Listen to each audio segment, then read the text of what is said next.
नमस्कार विद्यार्थियों, स्वागत है आपका हमारे इस YouTube channel online classes by S L Jat पर। विद्यार्थियों, आज की क्लास में हम समझेंगे गणित कक्षा 7 के अंतर्गत अध्याय 4 सरल समीकरण और उसमें प्रश्नावली 4.1। तो चलिए हम प्रश्नावली 4.1 समझते हैं। आप अपनी नोटबुक निकाल लेंगे और उसके साथ साथ आप अपने जो भी है आप यहाँ से नोट करते चलेंगे। कक्षा 7 विषय गणित अध्याय 4 सरल समीकरण प्रश्नावली 4.1 पहला सवाल है। ये एक इस प्रकार से इंडेक्स दी हुई है, सारणी दी हुई है, इसे हमें समझना है। क्रम संख्या दी हुई है 1 से लगा के 11 तक, यानी ये 11 सवाल है। इसमें समीकरण दिए हुए हैं, चर का मान बता रखा है और ये जो चर का मान है इससे समीकरण संतुष्ट होती है या नहीं, हाँ और ना में बताना है। तो पहले आप इसको समझना है और उसके बाद में आपको यह बताना है।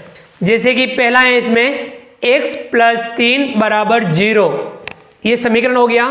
अब यहाँ x = 3 रखना है। तो देखिए x = 3 रखते हैं और उससे मान 0 आता है या नहीं। तो देखिए x + 3 = 0। तो यहाँ देखिए x + 3 = 0, ये समीकरण हो गया। अब यहाँ आपको x = 3 रखना है, यानी यहाँ x है, x की जगह आपको 3 रखना है। +3 = 0, 3 में 3 जोड़ेंगे कितना होगा? 3 में 3 जोड़ेंगे 6 होगा। 6 = 0, क्या ये सही है? नहीं, तो ये बराबर नहीं है। तो यहाँ समीकरण संतुष्ट नहीं हो रहा है, तो यहाँ लिखेंगे हम नहीं। यानी x + 3 = 0 वाले समीकरण में x = 3 रखने पर यह समीकरण संतुष्ट नहीं होता है। ऐसे ही दूसरा देखिए x + 3 = 0 और x = 0 रखना है। अब यही वाला समीकरण पुनः x + 3 = 0 और x की जगह 0 रखना है, तो यहाँ 0 रखेंगे। +3 = 0, 0 में 3 जोड़ेंगे कितना हो जाएगा? 3 = 0, क्या 3 = 0 होता है? नहीं होता है, यह बराबर नहीं है। यानी यहाँ पे भी समीकरण संतुष्ट नहीं हो रहा है, तो यहाँ पे भी आपको नहीं लिखना है कि x + 3 = 0 में x = 0 रखने पर भी यह समीकरण संतुष्ट नहीं होता है। अब देखिए x + 3 = 0 और x = -3 रखना है। समीकरण यही वाला वापस लेना है। यहाँ x + 3 = 0 और x की जगह अब आपको -3 रखना है, तो यहाँ आप -3 रखेंगे। +3 = 0, -3 में +3 जोड़ेंगे तो कितना आ जाएगा? 0 आ जाएगा। 0 = 0, यानी ये वाला सही है, यह समीकरण संतुष्ट हो रहा है, तो यहाँ हम हाँ लिखेंगे। यानी x + 3 = 0 में x = -3 रखने पर समीकरण संतुष्ट होता है, यहाँ हाँ लिखेंगे। क्लियर, समझ में आ गया होगा कि समीकरण क्या मान रखने पर समीकरण संतुष्ट होता है। हमें इसकी प्रैक्टिस करनी है। अब अगला देखिए, इसी प्रकार से हम समझेंगे। चौथा है x - 7 = 1। x = 7 रखना है। x = 7 रखने पर 1 आता है या नहीं, ये लिखते हैं हम। देखिए x - 7 = 1, x - 7 = 1 और x बराबर अब यहाँ 7 रखना है। x की जगह 7 रखना है अपने को। 7 - 7 = 1, 7 में से 7 घटाओ कितना आता है? 0 = 1। क्या 0 = 1 होता है? नहीं, यह बराबर नहीं है, यानी यहाँ पे समीकरण संतुष्ट नहीं हो रहा है, तो आपको यहाँ नहीं लिखना है कि x - 7 = 1 में x = 7 रखने पर समीकरण संतुष्ट नहीं होता है। x - 7 = 1 और x = 8 रखना है। समीकरण यही वाला वापस लिखना है। x - 7 = 1 और अब यहाँ x की जगह 8 रखना है, तो हम x की जगह 8 रखेंगे। 8 - 7 = 1, 8 में से 7 घटाओ 1 बचता है, 1 = 1, दोनों बराबर हैं, यानी यहाँ समीकरण संतुष्ट हो रहा है, तो यहाँ लिखेंगे हम हाँ। कि यहाँ समीकरण संतुष्ट हो रहा है, यानी x - 7 बराबर 1 में x बराबर 8 रखने पर यह समीकरण संतुष्ट होता है, तो यहाँ हाँ लिखेंगे। अगला है छठा, इसे भी हम समझते हैं। आपको इसी प्रकार से प्रैक्टिस करनी है कि समीकरण संतुष्ट होता नहीं है, ये हमें बताना है। छठा है 5x बराबर 25, x बराबर 0। तो यहाँ देखिए 5x बराबर 25 और x की जगह आपको यहाँ क्या रखना है, 0 रखना है। तो x की जगह 0 रखेंगे, 5 का गुणा हो जाएगा 0 से बराबर 25। 5 का गुणा 0 से करेंगे, यहाँ 0 प्राप्त होगा। 0 बराबर 25, क्या ये सही है? 0 बराबर 25 होता है? नहीं, ये बराबर नहीं है, यानी यह समीकरण संतुष्ट नहीं हो रहा है। यह समीकरण संतुष्ट नहीं हो रहा है। 5x बराबर 25, x बराबर 0 रखने पर समीकरण संतुष्ट नहीं हो रहा है। सातवां है 5x बराबर 25 और x बराबर 5 रखना है। यही वाला समीकरण वापस लिखना है। 5x बराबर 25, x की जगह अब यहाँ 5 रखना है। तो यहाँ 5 गुणा 5 बराबर 25, 5 का 5 से गुणा करो, 5 × 5 = 25, 25 बराबर 25। तो यहाँ समीकरण संतुष्ट हो रहा है, तो यहाँ लिखेंगे हाँ। यानी 5x बराबर 25 में x बराबर 5 रखने पर यह समीकरण संतुष्ट होता है।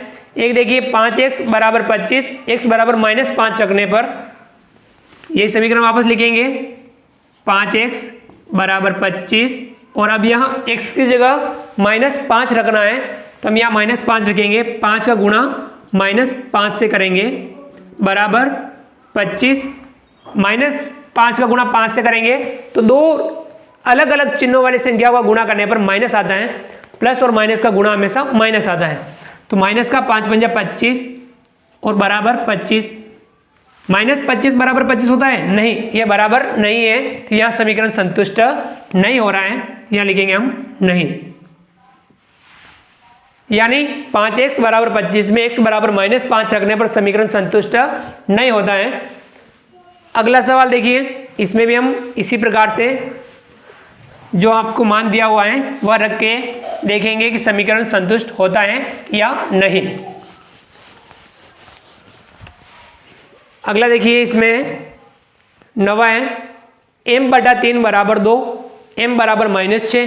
तो यहाँ m/3 बराबर 2 और यहाँ m की जगह -6 रखना है। m की जगह -6 रखना है, तो -6/3 बराबर 2। 3 का भाग 6 में देंगे, 3 × 3 3 दूनी 6। तो यहाँ -2 प्राप्त होगा बराबर 2। क्या -2 बराबर 2 होता है? नहीं, ये बराबर नहीं है, तो यहाँ समीकरण संतुष्ट नहीं हो रहा है, तो यहाँ नहीं लिखना है। m/3 बराबर 2, m बराबर -6 रखने पर यह समीकरण संतुष्ट नहीं होता है।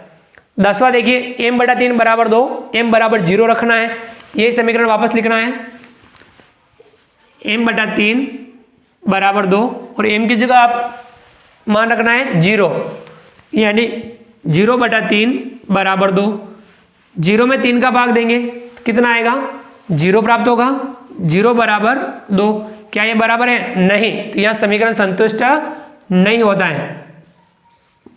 यानी m/3 बराबर 2, m की जगह 0 रखने पर भी यह समीकरण संतुष्ट नहीं होता है। अगला है m/3 बराबर 2, m बराबर 6। समीकरण यही वाला, अब m की जगह 6 रखना है। m/3 बराबर 2। अब यहाँ m की जगह कितना रखेंगे? m बराबर 6 रखेंगे। ऊपर 6 लिखना है m की जगह, बटा 3 बराबर 2। 3 का भाग 6 में 2 बार, 2 बराबर 2, ये बराबर है, यानी यहाँ समीकरण संतुष्ट हो रहा है, तो यहाँ लिखेंगे हाँ। यानी m/3 बराबर 2, m बराबर 6 रखने पर यह समीकरण संतुष्ट हो रहा है। तो आपको केवल यहाँ हाँ और ना ही इस प्रकार से ही नहीं लिखना है। बहुत सारे विद्यार्थी क्या करते हैं, आंसर शीट में देखा हाँ ना लिख देंगे, लेकिन ये कैसे आ रहा है, इसे यदि हम सोल्व करेंगे तो अपने को समझ में आएगा कि ये किस प्रकार से प्राप्त हो रहा है, ये समीकरण संतुष्ट है या नहीं है, क्यों नहीं है और है तो क्यों है। ये आपको इस प्रकार से प्रैक्टिस करने पर ही समझ में आएगा। तो विद्यार्थी, क्या आप चाहते हैं कि केवल आप रटना मार लें, रट लें और ऐसे लिख लें, तो ऐसे आप आगे बढ़ने वाले नहीं हो। यदि आपको आगे बढ़ना है तो आपको क्या करना है, अभी से प्रैक्टिस शुरू करनी है, यानी आपको समझ करके सवाल करने हैं। सवालों की अधिकतर प्रैक्टिस अपने को सेल्फ करनी है, खुद अपने को प्रैक्टिस करनी है।